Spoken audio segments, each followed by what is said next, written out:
अस्सलाम वालेकुम एवरीवन, कैसे हैं आप लोग सब। आई होप एंड प्रे सब बिल्कुल ठीक ठाक होंगे, मज़े में होंगे, खुश होंगे। मैं भी बिल्कुल ठीक ठाक हूँ अल्हम्दुलिल्लाह। तो आज का जो व्लॉग है ना, वो मेरे बाकी व्लॉग से थोड़ा सा डिफरेंट होने वाला है, मुख्तलिफ होने वाला है। क्योंकि आज ना असल में मैं आप लोगों के साथ अपने जो वीकडेज़ हैं उनकी थोड़ी सी रूटीन शेयर कर रही हूँ कि किस तरीके से एक मदर की, एक हाउसवाइफ की जो रूटीन है वो बहुत मसरूफ़ होती है, बिज़ी होती है और बैक टू बैक सारे काम जो हैं वो जल्दी जल्दी हो रहे होते हैं। तो आप लोगों के साथ ये रूटीन शेयर करेंगे। आई होप कि आपको ये व्लॉग पसंद आएगा।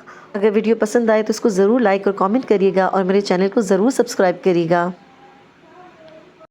तो बस सुबह सुबह ना नमाज़ के फ़ौरन बाद जो पहला काम होता है ना, वो मेरे लिए बच्चों को उठाना होता है ताकि वो भी नमाज़ पढ़ लें जल्दी से।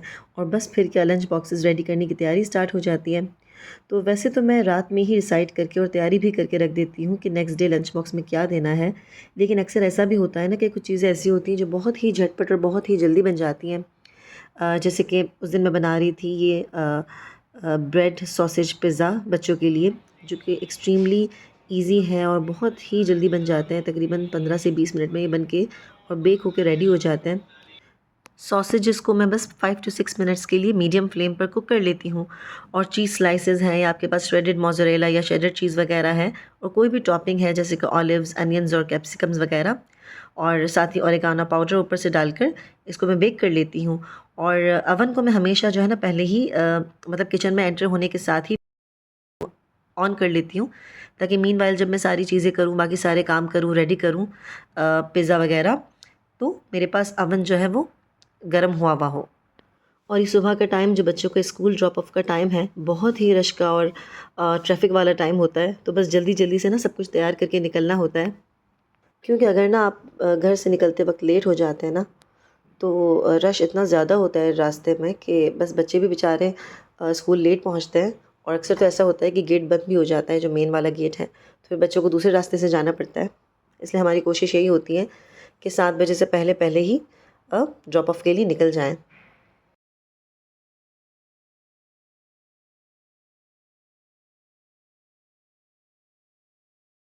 वैसे तो हम लोग ना ग्रॉसरी ऑनलाइन ही ले रहे होते हैं, जैसे कि स्माइल्स है, नून वगैरह, वहाँ से मंगवा रहे होते हैं। बहुत ही अच्छी और ज़बरदस्त फैसिलिटी है ये। लेकिन अक्सर ऐसा भी होता है ना कि हम चाह रहे होते हैं कि कुछ हर्ब्स हैं या कोई मसाले वगैरह हैं जो ऑनलाइन हमें समझ नहीं आ रहे, तो हमारा दिल चाह रहा होता है कि हम उसको देख के जाके ले लें। और हमारे ना घर के करीब ही नेस्टो है। ये बहुत बड़ा हाइपर मार्केट है। यहाँ पे बहुत ही ज़बरदस्त ऑफ़र्स हमेशा ही लगी हुई होती हैं, स्पेशली मंडे और थर्सडे को तो ये ख़ास तौर पर जो है मीट वगैरह पे बहुत अच्छे ऑफ़र्स लगाते हैं। तो बस फिर क्या था, हमने बच्चों को स्कूल ड्रॉप किया और नेस्टो हाइपर मार्केट चले गए, क्योंकि बहुत ही वाकई ज़बरदस्त किस्म की जो है मीट पे, मटन वगैरह पे और सैल्मन फ़िश वगैरह पे ऑफ़र्स लगी हुई थी। और ये ना हमारी रूटीन भी है कि हम लोग मीट वगैरह हमेशा हमेशा ऑफ़र्स में ही लेते हैं।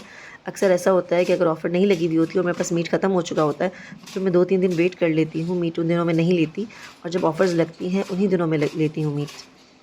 तो बस फिर हमने ना जल्दी जल्दी से ग्रॉसरी की, क्योंकि मेरे हस्बैंड के ऑफ़िस जाने का टाइम भी हो रहा था। तो बस फिर ग्रॉसरी लेके हम लोग घर आए और मैंने जो है वो झटपट नाश्ता रेडी किया हस्बैंड के लिए, क्योंकि उनको ऑफ़िस के लिए लेट हो रहा था।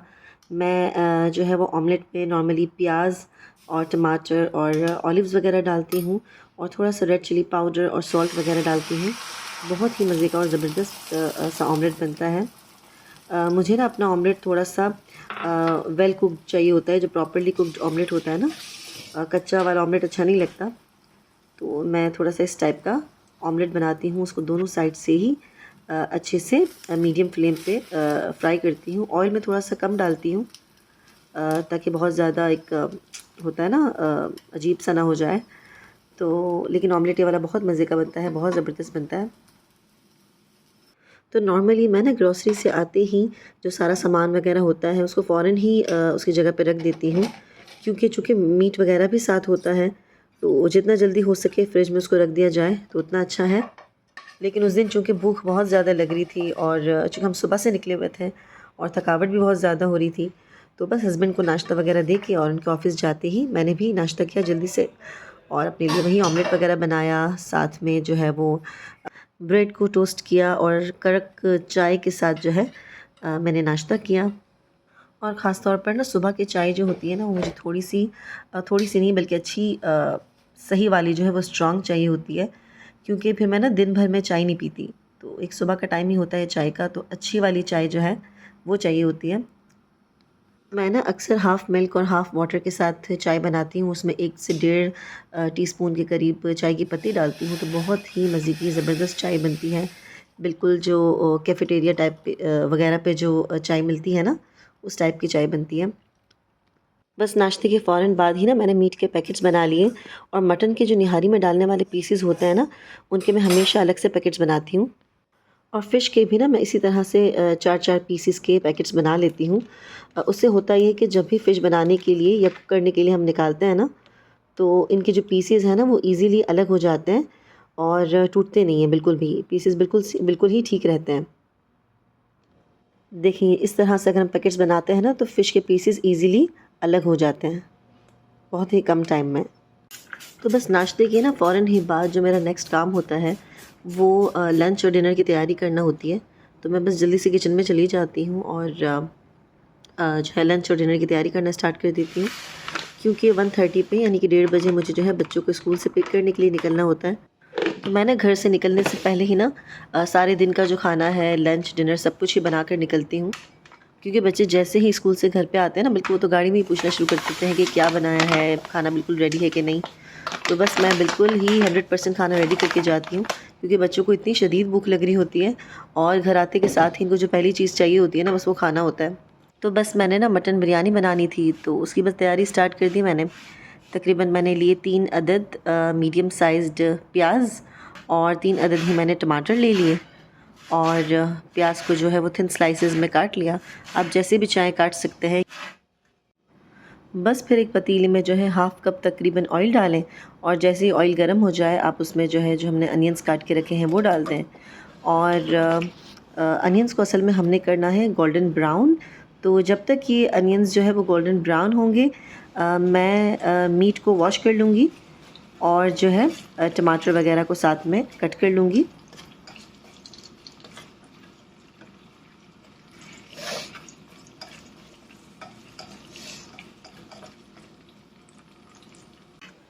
तो बस यहाँ पर मैंने टमाटरों को भी जो है वो इस तरीके से काट कर रख दिया।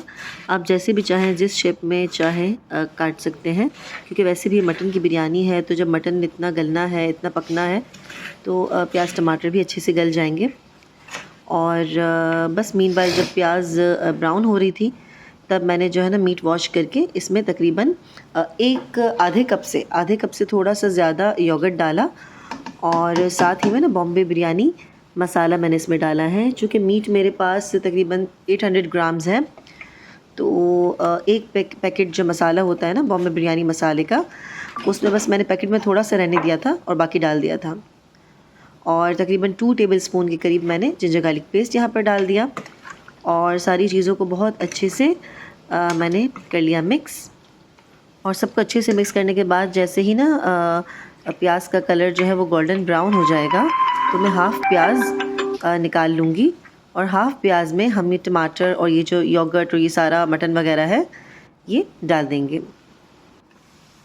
तो यहाँ पर ना प्याज जो है तकरीबन मेरे पास बिल्कुल रेडी हो चुकी है। बिरयानी अगर आपको अच्छी बनानी है ना, तो उसकी जो टिप है ना बेस्ट वाली, वो एक तो ये है कि आपने ना जितनी भी प्याज गोल्डन ब्राउन की है ना, इसमें से तकरीबन आप हाफ़ निकाल कर रख दें, और ये जो हाफ़ बच जाएगी ना, उसमें आपने टमाटर और बाकी सारा मटन और सारा मसाला हमने रेडी करके जो रखा हुआ है वो आप डाल दें, और उसी प्याज में जो है फ़िलहाल आप इस गोश्त को पानी वगैरह डाल के और कुक कर लें। और जैसे ही इसको भूनने का टाइम आएगा ना, तो फिर उस वक्त जो है हम ये बकिया प्याज जो हमने निकाल के रख दी है वो इसमें डालेंगे। तो इसका जो टेस्ट है ना, वो बिल्कुल जो देगी बिरयानी टाइप का होता है ना, वैसा हो जाता है। और इसका टेस्ट और उसका फ्लेवर और खुशबू जो है मतलब बहुत ही ज़बरदस्त हो जाती है। बस तो इसमें से आधा प्याज निकालने के बाद जो है मैंने इसी जो रिमेनिंग प्याज है पतीली में, उसी में टमाटर डाल दिए हैं, और ये देखिए तकरीबन इतना, यानी कि पूरा हाफ़ प्याज जो है मैंने निकाल दिया है। और अब मैं जो है जो मसाला मैंने बना के रखा था, जिंजर गार्लिक पेस्ट, मटन और योगर्ट, और इन सब में मैंने धनिया पुदीना भी चॉप करके डाल दिया, क्योंकि धनिया पुदीना जब हम साथ कुकिंग में डालते हैं ना, जब मसाला बनाते वक्त डालते हैं, तो भी इसकी एक अनदर टिप और वेरी गुड बिरयानी। तो बहुत ज़बरदस्त मसाले में से जो खुशबू और टेस्ट है उसका बहुत ज़्यादा अच्छा हो जाता है, बहुत डिफरेंट इसका टेस्ट हो जाता है। तो आप लोग भी ये टिप जो है ज़रूर ट्राई कीजिएगा। और यहाँ पर आप लोगों ने ये भी देखा कि जब मैंने प्याज जो है फ्राई की, उसके बाद जब मैंने टमाटर डाले, तो टमाटरों को मैंने जो है ना वो कोई भूना नहीं या ज़्यादा कुक नहीं किया, बल्कि सबको एक साथ ही डाल दिया। तो इतनी ईजीली और इतने कम टाइम में मसाला जो है उसकी वो प्रिपेयर हो जाता है। इसकी प्रिपरेशन टाइम भी इतना कोई ख़ास ज़्यादा नहीं है। और बस अब जो है ना मैंने सारी चीज़ें डालकर और मैं तकरीबन 2.5 से 3 गिलास पानी इसमें डालूँगी और मैं इसको मीडियम टू फुल फ्लेम पर तकरीबन पौने घंटे के लिए कुक करूँगी। तो वीकडेज़ में 2 दिन ट्यूसडे और थर्सडे को मेरी कुरान क्लास भी होती है।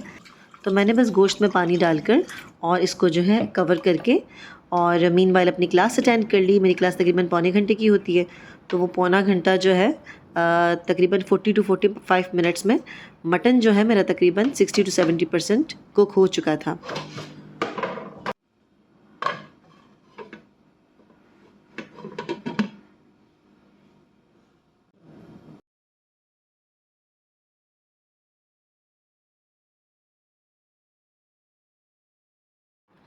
जब तक मैंने कुरान क्लास अटेंड की तब तक गोश्त जो है वो अच्छा खासा गल चुका था। और बस अब जो है तकरीबन 3 अदद मीडियम साइज्ड आलू ले लिए मैंने और अब मैं जो है आलू इस मसाले में डाल दूँगी। तो बस फिर मैंने 3 अदद आलू ले लिए, उनको मीडियम पीसेस में काट कर मसाले में डाल दिया। तकरीबन 12 से 15 मिनट तक के लिए हम इसको जो है स्लो टू मीडियम फ्लेम पर पकाएंगे, ताकि सारी चीज़ें जो है ना आलू और गोश्त वगैरह अच्छे से गल जाएं। और उसके बाद जो है हम मज़ीद इसको भूनेंगे।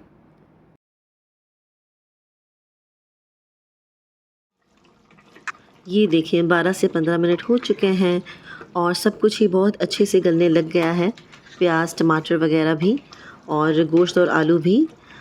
और जो फ्राइड अनियंस मैंने शुरू में ही निकाल के रखे थे ना हाफ़, वो बस अब मैं इसमें डालकर इसको मज़ीद 5 से 10 मिनट तक भूनूंगी। और उसके बाद जो है इसको कवर करके, पॉट को कवर करके इसको मज़ीद जो है 5 टू 8 मिनट्स के लिए रख दूंगी। तो हमारा ये जो मसाला है ना बहुत ही अच्छे से रेडी हो जाएगा। ज़बरदस्त सी खुशबू आ रही है और ये बिरयानी बहुत मज़े की बनती है। इसका टेस्ट बहुत ज़बरदस्त होता है। जो कराची स्टाइल की बिरयानी होती है ना हमारी, उस टाइप की बनती है। और प्याज डालकर ऊपर से जब स्पेशली आप ये प्याज डालते हैं और फिर इसको जब भूनते हैं तो इसका अरोमा बिल्कुल ही और इसका टेस्ट भी बहुत डिफरेंट हो जाता है और इसका कलर भी चेंज होता है मसाले का। तो बस अब मैं जो है इसको बहुत अच्छे से भून रही हूँ फुल फ्लेम पर। और जैसे ही इसकी भुनाई हो जाएगी 4 से 5 मिनट, इसको कवर करके बस 5 से 6 मिनट और हमें इसको रखना है। इसके साथ ना मैंने तकरीबन 4.5 कप चावल जो हैं वो आधे घंटे पहले ही भिगो कर रख दिए हैं और चावलों का पानी भी जो है वो चूल्हे पे चढ़ा दिया है। चावलों के पानी में मैंने ना 1 अदद तेज़पात और 1 छोटा दालचीनी का टुकड़ा और साथ ही थोड़ा सा ज़ीरा और नमक जो है वो हस्बे ज़ायक़ा शामिल करके पानी को अच्छे से बॉईल कर लिया। और ये जो चावल है फिर मैंने उसमें डाल दिए और जो है इसको अच्छे से बॉईल कर लिया। और बिरयानी के चावलों को ना हमें 100% बॉईल नहीं करना होता है, आपको इसको 80 टू 85% बॉईल करना होता है। और जो बाकी है ना चावल जब दम पर आ रहे होते हैं तब वो फुली कुक्ड हो जाते हैं। तो बस यहाँ पर चावल भी अच्छे से बॉईल हो चुके थे। बस मैंने ना चावलों का पानी निकाल लिया और बस एक बड़ी साइज़ का पतीला लेकर उसमें लेयर्स लगाना स्टार्ट कर दी। बस सबसे पहले मैं हमेशा ना एक छोटी सी लेयर जो है वो चावलों की लगाती हूँ। बहुत सारे लोग ऐसे भी करते हैं कि डायरेक्ट मसाले में ही चावल डाल देते हैं, लेकिन मैं जो है वो इस तरीके से करती हूँ कि थोड़ी सी एक थिन लेयर जो है वो चावलों की लगाती हूँ। और उसके बाद जो है जो हमारा बिरयानी का जो हमने पूरा मटन का जो सालन है या जो मसाला है वो बनाया हुआ होता है वो पूरा डाल देती हूँ एक साथ ही। उसको ऐसे नहीं है कि थोड़ा अभी डाला, थोड़ा ऊपर डाला, बाद में डाला।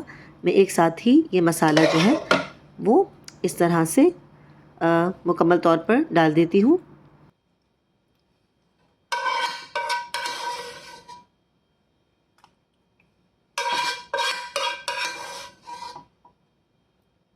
और बस फिर उस पे जो है वो धनिया और पुदीना अच्छी क्वांटिटी में मैं लेकर और उसको अच्छे से चॉप करके एक लेयर धनिया और पुदीने की डाल देती हूँ। और फिर उसके ऊपर जो है हरी मिर्चें 8 से 10 अदद हरी मिर्चें डालूँगी, क्योंकि बिरयानी की क्वांटिटी जो है इस वक्त ज़्यादा है। तकरीबन मेरे पास 4.5 कप चावल हैं और 800 ग्राम्स मटन है।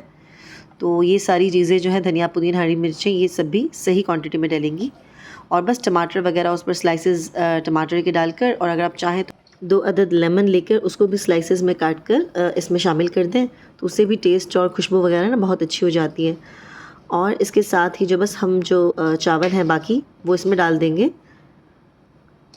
तो लोग ना ऐसे भी करते हैं कि बिरयानी बहुत ज़्यादा ऑयल में बनाते हैं, फिर उसका ऑयल जो है वो अलग करते हैं। तो मैं जो है वो मसाला तकरीबन आधे कप में ही बना लेती हूँ, इतना ज़्यादा ऑयल नहीं डालती। क्योंकि अगर आप मीट का बनाते हैं, मटन या फॉर एग्ज़ाम्पल बीफ का, तो उसका भी अपना ऑयल निकलता है, तो फिर एक्स्ट्रा ऑयल डालने की ज़रूरत नहीं होती। और साथ ही ना मैं पतीले में जो ये बचा हुआ मसाला होता है ना, उसमें थोड़े से चावल डालकर और इसको ऊपर डाल देती हूँ, और तो ये मसाला भी आपका ज़ाया नहीं होता कुछ भी। और बस फिर मैंने इसमें ना थोड़ा सा फूड कलर डाल दिया है, yellow food colour. Orange food colour भी मैं अक्सर डालती हूँ, लेकिन आज मैंने सिर्फ येलो फूड कलर ही डाला है। और तकरीबन 2 टेबल स्पून मैंने इसमें देसी घी डाला है ऊपर। तो जब भी ना हम ऊपर से देसी घी डालते हैं ना, तो इसमें बहुत ही इसका ज़बरदस्त जायका हो जाता है और खुशबू भी बहुत ज़बरदस्त हो जाती है। बस फिर इसको अच्छे से कवर करके 20 से 25 मिनट तक इसको दम पर लगाना है। बस जब तक बिरयानी दम पर आ रही थी, तब तक मैंने अपने बाकी जो घर के क्लीनिंग के काम हैं वो कर लिए। और ये देखें जनाब, हमारी बिरयानी को दम लग चुका है। और देखें गर्मा गर्म बिरयानी जो है वो बिल्कुल ही तैयार है। इतनी ज़बरदस्त कोई खुशबू आ रही है। तो अक्सर ना मेरे हस्बैंड जो हैं वो जब ऑफ़िस जाते हैं सुबह, तो वो लंच साथ नहीं अगर लेके गए होते ना, तो मैं जब बच्चों को पिक करने के लिए जाती हूँ स्कूल से, तो उनका ऑफ़िस मेरे रास्ते में ही पड़ता है, तो मैं उनको भी जो है वो लंच देते हुए चली जाती हूँ। तो सबसे पहले बस मैंने उनके लिए लंच रेडी कर लिया, मतलब कि उनका लंच बॉक्स बना लिया और उनको खाना दे दिया रास्ते में ही। और बस उसके बाद जो है वो मैं बच्चों को पिक करने के लिए चली गई स्कूल। तो जब मैं बच्चों को स्कूल से पिक करने के लिए जाती हूँ ना, तो मुझे तकरीबन आधा पौना घंटा जो है वो पहले निकलना पड़ता है घर से। क्योंकि अगर आप टाइम पर पहुँचते हैं, यानी कि 2:05 पर अगर छुट्टी होती है, और अगर आप जो है वो 1:40 या 1:45 तक पहुँचते हैं, तो बस पार्किंग बिल्कुल फुल हो जाती है और बहुत रश हो जाता है। और फिर जब स्कूल से आप निकलते हैं ना, तो घर आते आते जो है आपको 1-1.5 घंटा लग जाता है। तो इसीलिए मैं जो है वो आधा घंटा स्कूल के पास वेट कर लेती हूँ थोड़ा सा, ताकि टाइम पर घर पहुंच सकूं। क्योंकि मैं जैसे ही घर पे आती हूँ बच्चों को लेके, तो उनका ना कुरान क्लास का फ़ौरन से टाइम हो जाता है। बस फिर हम लोग जो है वो जल्दी जल्दी से घर आए, और मैंने जो है वो बिरयानी निकाली और सर्व की। और बिरयानी बहुत ही ज़बरदस्त बनी थी, बच्चों को बहुत ज़्यादा अच्छी लगी। बहुत ही मतलब कि मटन बिरयानी स्पेशली मुझे बहुत ज़्यादा पसंद है, और वो इस टाइप की जब मैं बनाती हूँ ना, तो बहुत ही मज़े की बनती है। और हस्बैंड का भी मैसेज आया कि भाई बिरयानी बहुत ज़बरदस्त बनी है। तो ये देखें, आपको थोड़ा सा ना मैं क्लोज़अप दिखाती हूँ बिरयानी का, कि कितने प्रॉपर्ली कुक्ड राइस हैं, और आलू और मटन वगैरह इतने अच्छे से गल गया था, और बहुत ही जायकेदार बिरयानी बनी थी। तो बस हम जो मदर्स हैं या होम मेकर्स हैं, हमारी जो रूटीन है ना, वो सुबह से लेकर रात तक बहुत ही शदीद मसरूफ़ियत वाली गुजरती है। बहुत ही टफ़ रूटीन होती है। उसमें ऐसा नहीं होता कि कोई भी काम जो है ना आप आगे पीछे कर लें, तो सारी ही रूटीन जो है वो डिस्टर्ब हो जाती है। सारे काम कोई ना कोई फिर काम रह जाता है अगर आप कुछ एक्स्ट्रा उस दिन कर लें। और बस शाम में फिर मैं बच्चे जैसे ही लंच वगैरह कर लेते हैं, तो उसके बाद आधा पौना घंटा टीवी देखने का उनके पास टाइम होता है। और उसके बाद फिर फ़ौरन ही ना मैं शाम में उनको पढ़ाने के लिए बैठ जाती हूँ। तो उनको भी होमवर्क्स और लेसन्स और बहुत सारा कुछ मिलता है, तो बच्चे बस अपने कामों में लग जाते हैं, और बस ऐसे ही शाम हो जाती है। और बच्चों की यूनिट टेस्ट्स और एग्ज़ाम्स वगैरह वो तो बस चल ही रहे होते हैं। तो बच्चे बेचारे अपने हिसाब से बस वो भी दिन रात मेहनत कर रहे होते हैं और लगे हुए होते हैं। तो बस ऐसे ही शाम हो जाती है, और शाम के फिर मुझे कुछ थोड़े बहुत काम होते हैं। बच्चों को भी कॉर्न वगैरह कुछ खाने होते हैं, इवनिंग स्नैक्स वगैरह, तो वो मैं बना के दे देती हूँ। और अक्सर बच्चे ऐसा भी करते हैं कि इवनिंग स्नैक्स अगर खा लेते हैं ना, तो उसके बाद फिर वो डिनर नहीं करते। तो इवनिंग स्नैक्स में अगर अक्सर मैं ऐसा भी करती हूँ कि हेल्दी कुछ दे देती हूँ बच्चों को खाने के लिए। जैसे कि स्वीट कॉर्न है, तो इनको बॉईल करके और थोड़ा सा जो है वो चाट मसाला और बटर और सॉल्ट वगैरह डाल के, थोड़ा सा लेमन जूस डालकर, तो ये मैं दे देती हूँ। तो बस बच्चे खा लेते हैं और बस ऐसे ही जो है वो दिन गुजर जाता है।